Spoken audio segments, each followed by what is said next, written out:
Hi Dr. Faisal, we are from Team Kokoro, and this is our video presentation for our smart control system in palm oil industry. First, we use three libraries to run our program. The first library is scdio library, which performs standard input and output functions. The second library is stdlib library, which performs standard utility functions. The third library is string library, which performs all string handling functions. Now I will explain about our getArray function. I have initialized float to T100 and int to I so that the numbers in T100 will be decimal numbers while I will be integer numbers. Into our getArray function, I have declared token as character and also declared data100 as an array.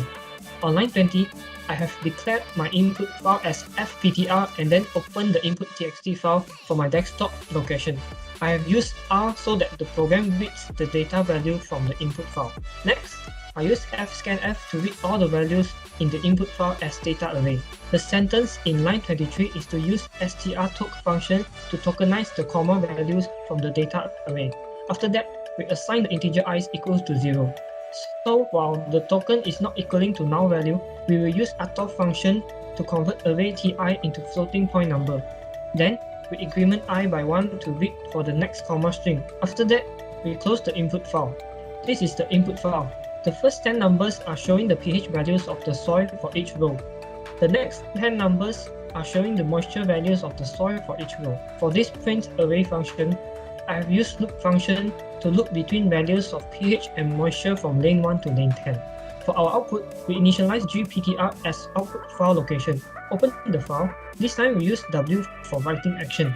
I have created gptr for pH output and eptr for moisture output.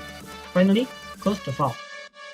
We use void action selection function to give the farmer to choose which type of data they want to view.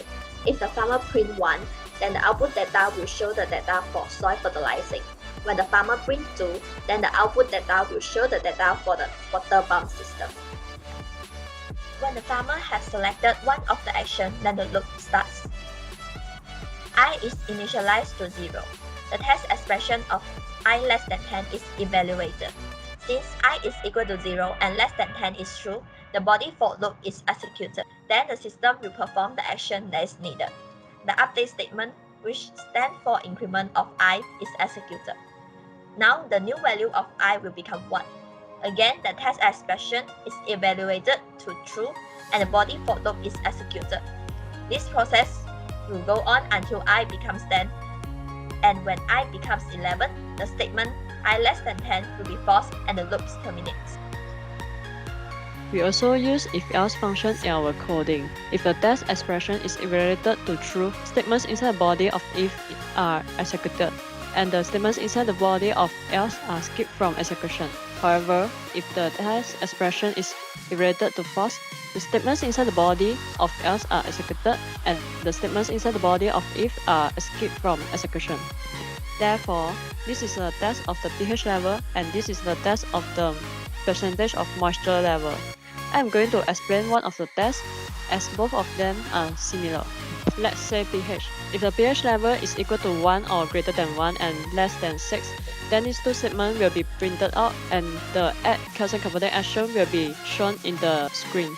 If the pH level is equal to 6 or greater than 6 and less than 7, then no action is needed will be shown in the screen. If the pH level is the other number which is equal to 7 or greater than 7, then these two statements will be executed. Now I would like to explain action selection function for action not equal 1 or 2. If action is not typed as either 1 or 2, the program will print out the action is invalid. Please try again. Then the program returns to the above action selection function. Thus, the user need to type 1 to select the soil fertilizing or 2 to select the water pump system. Next function is repetition function. Our program will print out do you want to test another action? If yes, the user should enter 1 and the program will return to action selection function to select the another action. If not, the user can enter any key except 1 to exit the program. For main function, there is consists of 3 functions which are getArray function, printArray function, and action selection function. After these 3 functions, our program will return 0.